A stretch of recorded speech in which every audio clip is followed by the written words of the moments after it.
The Incredibles was my childhood. Me and my siblings would quote this movie at each other all the time, so imagine how pissed I was when I saw children lining up to go watch Incredibles 2 when I went to go see it. You weren't even swimming in your dad's sacks when the first film came out. Get to the back of the line, you little shits, and wait 14 years like the rest of us had to. Lego is dope, Incredibles is dope, so surely they must be dope together, right? This video is going to turn into a massive rant time with TSM. So in this game, by default, you get a trophy for clearing each mission. You also get another trophy for doing something specific in those missions. There's also the standard clear the world map that's become pretty prevalent in recent LEGO games. Achieve 100%, do certain things with certain characters, mini kits, hit combos. We've got a lot to do, so enough waffle, let's just get to it. Our first 4 trophies come from the first level of the game, stuff you'll pretty much get by default, first of which for completing one of those do something specific in a mission objectives. So by throwing 5 enemies on the rotating gears during the Undermined level, we get clean, well lubricated, and wound tight. Our next trophy comes as better than the barbecue. The game has a recurring thing in it that will be used all over the levels and across the open world. Collect enough of a certain token and you can build a family build, using the Incredibles family to build something for either level progression or something fun in the overworld that will be showcased later. Third trophy is for filling the stud bar for any level. Star Wars has True Jedi, Harry Potter has True Wizard, The Incredibles has True Super. We'll eventually need to do this for every level, but our first earns us the best. And to round out this little run, we get Out in Public again for completing Undermined, the first of 12 trophies just for beating the level. With the first level beaten, we're dropped into the open world where it seems there are quite a few things going on. We're introduced to how additional characters are unlocked, and you have to literally open LEGO minifigure packs. I don't know how random the selection of who you can get is, but it sucks if you need a certain character with an ability and you just don't have it, so you're kind of stuck until you can get it. Throughout the open world, there will be a number of random crimes that spring up. We'll eventually have to clear 50 of them, but for clearing our first, we get doing our part. The city hub area is broken up into different districts, and clearing them all is required, but we won't be able to do all of them till later. Each district has its own crisis with a villain to take down, so once the villain is dealt with, a district is cleared.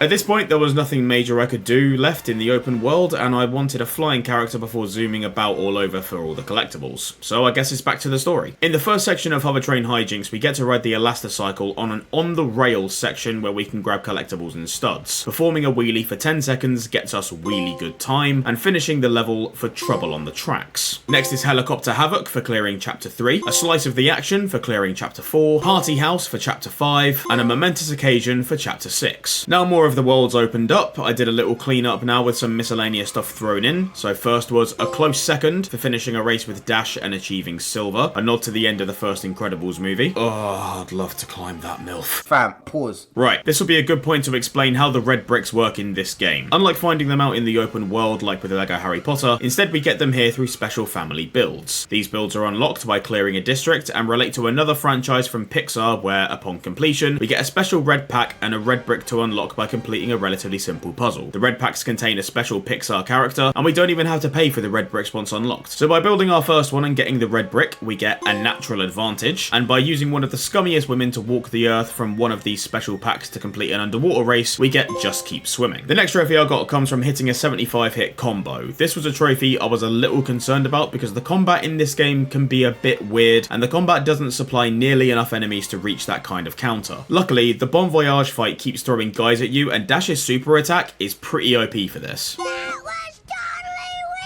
In the process of clearing out all the crime waves over the city, I was able to freeze a police officer with Frozone. Next up is Superhero of the Year for clearing up all the districts, Senior Citizen's Arrest for defeating a district boss with an old person, and for completing my 50th ambient crime, we get The Supers Have Returned. Defeating an enemy with a non-super gives Everyone Is Special. Popping into the prison and restarting a district boss gives Someone's Always in Trouble. With all the multiplayers and there being a metric buttload of studs lying about the open world, getting to 1 billion was quite easy, and using all of Jack Jack's different powers gives Jack Jack Attack. If you're gonna go for the platinum trophy in this game, I will say this trophy was a bit annoying to get, because even in the level where you get to fight the raccoon with Jack Jack, the game doesn't tell you how many powers he actually has in the game, and that includes his stomp attack where he goes into his steel form. In the end, I ended up losing track and needed a guide to tell me which ones I was missing. At this point, all the remaining things in the open world were locked behind doing the rest of the story, so I may as well get that over with now. But it was also around here that I found the game quality dropping, and I kinda stopped having having fun. Trust me, I'll drop a rant time in a minute. Right, going back to the first movie. So before shit really started going wrong, I managed to get amazing for getting through the bomb maze without taking any damage, a previous engagement for clearing chapter 7, I wanted to go bowling for clearing chapter 8, worlds apart for clearing chapter 9, and here's where shit started bugging out. Chapter 10 was a big problem where mechanics just seemed to stop working. The mission got bugged, so I had to restart it again. These stupid goo cannons started shooting through the floor at me, and the Mr. Incredible throw ability just wasn't locking on to the only thing that it should be. It was jank as fuck, and I'm glad it finally ended. We eventually got an unwelcome guest for clearing chapter 10, and quite frankly, that's how I describe all of the bugs that started happening around here. And also, the game just randomly started showing subtitles here for this one cutscene. Just here, it never happened again, so I guess that's just another bug to add to the list. Before chapter 11 started, this is where the frustration really started building even higher. This game just has a lot of unnecessary padding to try and bulk it out. Like, what is even the point in repairing this stupid catwalk thing? Just show it in a cutscene. At least Bob with the workout section in the train yard area kinda made sense, even though it was just even more padding. At least that scene was actually in the film. It may have been unneeded, but I can forgive it. Oh, for fuck's sake, TT really forgot what made LEGO games funny with this, didn't they? Putting a random pig on a plane and having it interact with the scene, that's not comedy. It isn't funny and has nothing to do with the scene it's based on. Look at the other LEGO games based on popular franchises. They took moments from the movies or shows and used what was there to make it funny. It's a fucking pig that has nothing to do with The Incredibles. Jumping in this game is just a shit.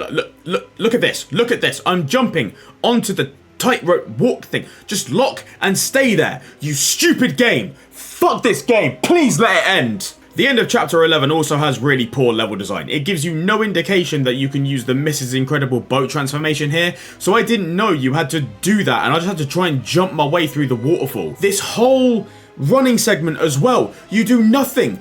You contribute nothing to the game. This game is so weak. That's all, folks. At least that one bit's now over, and here's the trophy pop. To round out the story, we get the best of the best for achieving true super in every level, best vacation ever for completing chapter 12, and where are they now for finishing a boring and mindless destruction bonus level. And now time for the cleanup. Yay! Starting the cleanup by pairing Buddy Pine and Syndrome for I'm You But Stronger. Luck favours the prepared for collecting all red bricks, the final being invincibility, which will make level cleanup a hell of a lot easier. Now that all the Pixar character family builds are complete and red bricks obtained, we unlock the final build, which turns out to be the Pixar lamp itself, and we get it as a character, which is quite cool, can't lie. Now time to do all the bonus objective level stuff, starting with scoring an incredible in all the raccoon encounters in chapter 3. This took me like 15 minutes to do. 10 minutes of those was waiting for the level to just fucking reload, because the loading time on this game is absurdly slow and button taps weren't registering, so I'd miss out on one and it just kept fucking me off. Next we got Making Par for chasing down the screen slaver within 3 minutes and 15 seconds. Using dash for this really helps. Next trophy was in chapter 5 for That's One Way to Unpack for destroying all the moving boxes. Your Own Kind of Incredible for extinguishing all of the fires without the family build in chapter 6. Playing Crazy for not getting hit by any plane parts in chapter 11. Popping back to chapter 8 for clearing the level in 9 minutes. Setting off all the traps in chapter 9 for It's Learning. The Untouchable trophy for chapter 10 is unlocked for completing the level without getting hit by any goo cannons. Luckily, this can actually be achieved quite easily by loading the final checkpoint of the level and just using a flying character to fly to the final platform. And finally, for completing chapter 12 with Frozone in his workout outfit, we get Where's my super suit? Right, finally, all level specific objectives complete, but now it's mini-kit time. So I get to go back through all of those levels again. Please, just let this end soon. I'm not having fun anymore. I think the minifigures I'm missing are locked behind getting them all anyway, so it kinda needs to be done. And done it was, finally unlocking the kit car trophy for collecting all mini-kits in a level, and kitted up for all the mini-kits in the game. Unlocking Gamma Jack as the final character means we've completed LEGO Incredibles to 100% completion, earning Key to the City. Swapping to Bob Parr and Gilbert Huff for Bob to attack him gets us the final character-specific trophy, and with finally heading over to Edna's house, we can customize our own hero with a cape, and finalizing that character for bold, dramatic, heroic finally gets us the platinum trophy